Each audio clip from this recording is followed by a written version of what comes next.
Number 10. Bathtub Nightmare. Earlier this year, a family was forced to say goodbye to their 19-year-old daughter after a senseless act of violence and brutality. The young woman, Armina Hayat's body was found sitting in a bathtub full of hydrochloric acid. She'd been killed by her husband, Miraj Zafar, and her family couldn't even give Armina a proper burial because her remains were so badly disfigured. After getting a call from worried relatives, authorities entered the apartment shared by the young couple. It was then that they found Hayat's body. Investigators believe that she could have been sitting there for over a day before being discovered. Apparently, a man that many think to be Zafar was hanging around her near the crime scene in a truck, asking questions about the investigation. Not long after, the same vehicle was found parked at a hardware store in Sydney. After looking into it more, police found it was the store where Zafar had bought the hydrochloric acid to dissolve his wife's body. What's more disturbing about this situation is that texts were found between Zafar and the host of a popular podcast about cults. Miraj had asked to be a guest on the show multiple times, but was turned down. Is it possible he wanted to talk about his intent to murder Armina? We'll probably never know, but justice will be served. Miraj was charged with his wife's murder and is still awaiting a sentence. Number 9. Brutal Biker. While walking down the street in the middle of the afternoon in 2018, 22-year-old Cheyenne Lubeck became the victim of her 29-year-old ex-boyfriend, Chad Daniel Hogg. The heavily tattooed man targeted his ex and forced her into a vehicle. He then took Cheyenne to the Gypsy Joker motorcycle clubhouse, where she was held prisoner for 2 days. Chad did all kinds of awful things to Cheyenne. She recalled being stripped of her clothes, then tied to a pole. Along with his mental abuse, Chad beat her up and shaved Cheyenne's head. While holding the razor, he took pictures as the hair fell, laughing in the process.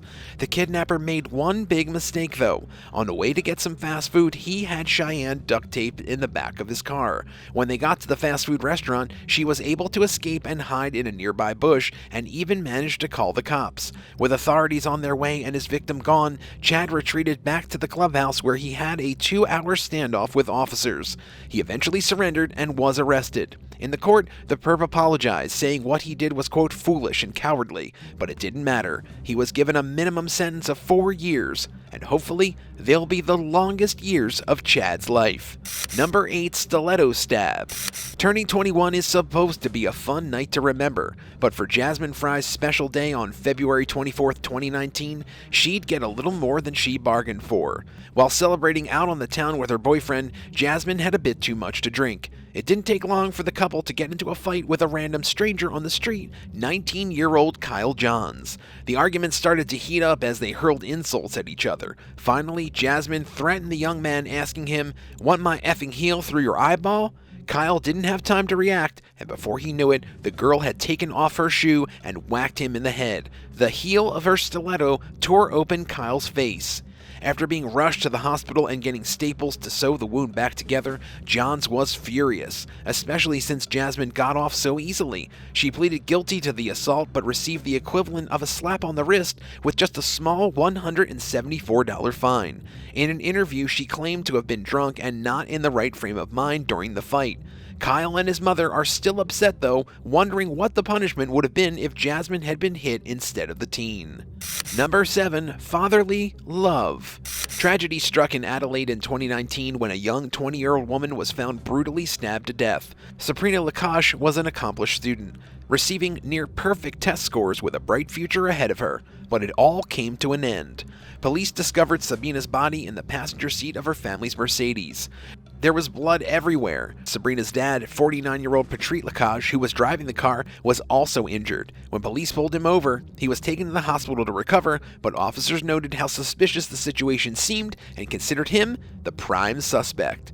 After further investigation and interviews, it was found out that Patrick had confronted Sabrina about her recent habits she started with partying and drugs. He thought she was making a huge mistake and throwing her life away. He had a small knife on him with the intention to scare the young girl straight, but when tensions started to rise, he stabbed her multiple times in a fit of rage. He then drove around for a while with her body in the car for over an hour before being stopped by police. His anger at his daughter's partying is ironic considering Patrick himself had past criminal drug offenses. He'd even been a drug trafficker trafficker in 2007 and 2009.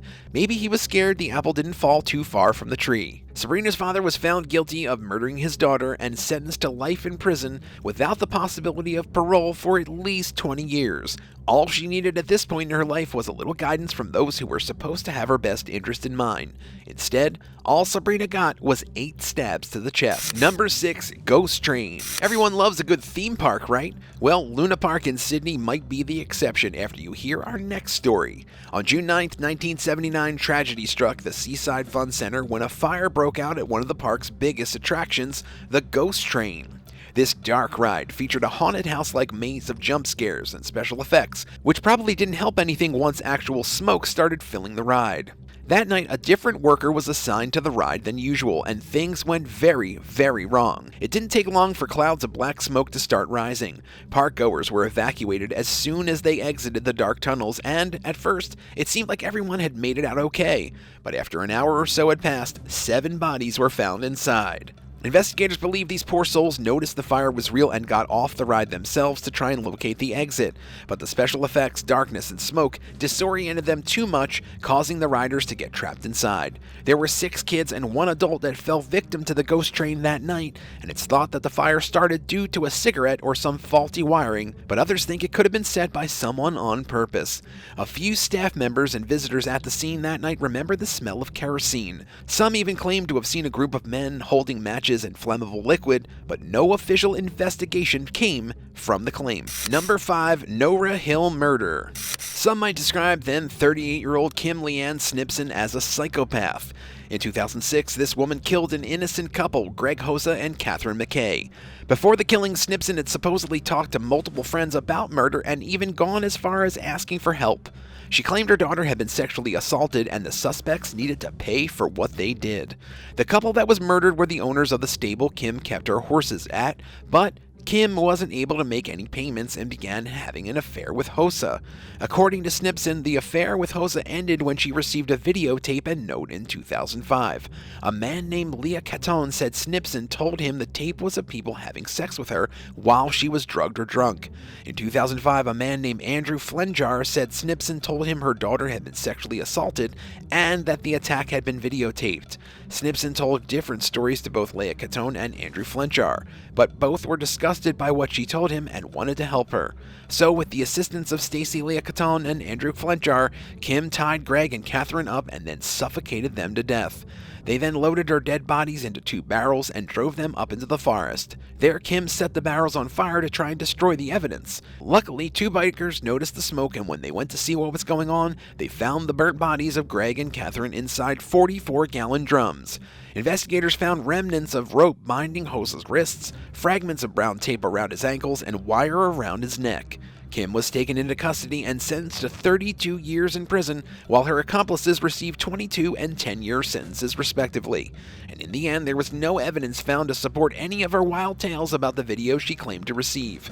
The once peaceful town of NOWRA Hill was forever changed that year, and is now remembered for this vicious double homicide. Number 4. Surrey Hills. In July 1990, a tragic massacre happened in the Australian town of Surrey Hills. A man named Paul Anthony Evers went on a murderous rampage at a local apartment complex. He entered the building with a shotgun he'd bought a few weeks prior to the incident. Paul had grown upset with his neighbor Thomas Cullen after he repeatedly made fun of Paul for receiving help from welfare. This anger sparked Evers to shoot Cullen, then 4 others. One of the other victims was Michelle Coleman, Paul's half-sister. The 2 of them had also had a strange, intimate relationship, but it's believed that Michelle was afraid of him and wanted to leave on the same day of the killings. Some think Paul bought the gun after he found out about Michelle's plans. The other 3 victims were random and just happened to be at the wrong place at the wrong time. After Evers left the apartments, he went down to a nearby shop and stocked up on the essentials, including some soda and cigarettes. Then he went back to the crime scene and surrendered. In 1992, Paul was given a maximum sentence of 25 years for the violent killings, but he remains under supervision since he's still considered a dangerous individual to society.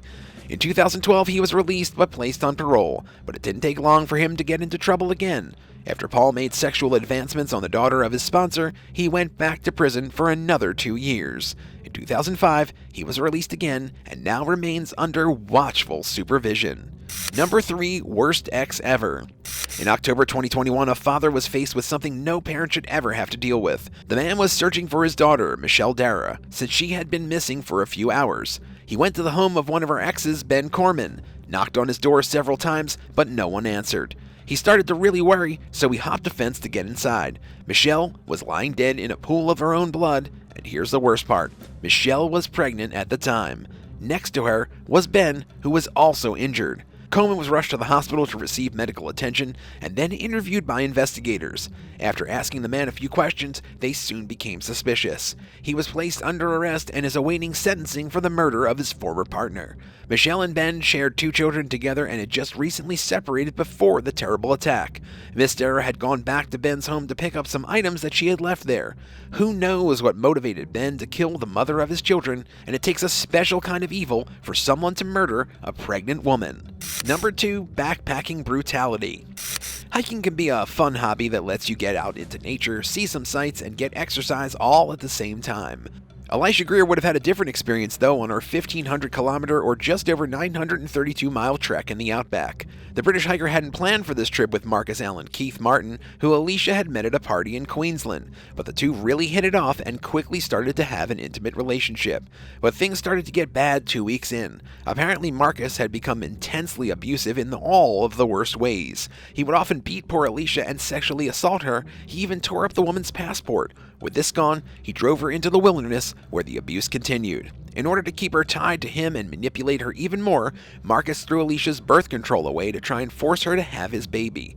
While out on the road, Alicia did everything to try and save herself, waving at other cars, talking to people at gas stations, but people didn't believe her. Finally, after 5 weeks in hell, someone called the police after seeing her at a gas station looking like a ghost. A few hours later, authorities pulled over the car Marcus forced Alicia to drive at gunpoint.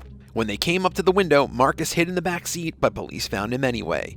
In October of 2018, Martin was found guilty of sexual assault, deprivation of liberty, and more. He received a sentence of 10 years, which seems small considering the torture he put Alicia through. Number 1. Surveillance footage. In the early morning of September 22, 2012, a young woman named Jillian Meager was walking home from a bar in Brunswick. Her husband, Tom, was waiting for her at home, but she'd never make it there. Tom contacted police after getting worried about his wife, and they started a missing person search. The case got the attention of news networks all over the country, and everyone was keeping their eyes out for the woman. Sadly, 6 days later, her body was found. Evidence of what happened to Jillian soon surfaced. A shop on the road she was walking down released some surveillance footage from that morning. It shows Jillian talking to a strange man and her taking a cell phone out and holding it towards him, almost like a warning. After further investigation, police identified the man in the video as Adrian Ernest. They brought him in for questioning and got him to admit to murdering Jillian. Adrian sexually assaulted her, then strangled her to death before burying her on the side of the road. He was found guilty of murder and given life in prison. It was later found out that Adrian was responsible for at least 2 other open assault cases. Hopefully, a life behind bars will keep him from hurting anyone ever again. Thanks for watching. Which one of these cases shocked you the most? Tell us in the comments below and don't forget to subscribe. See you next time on The Bad Badger.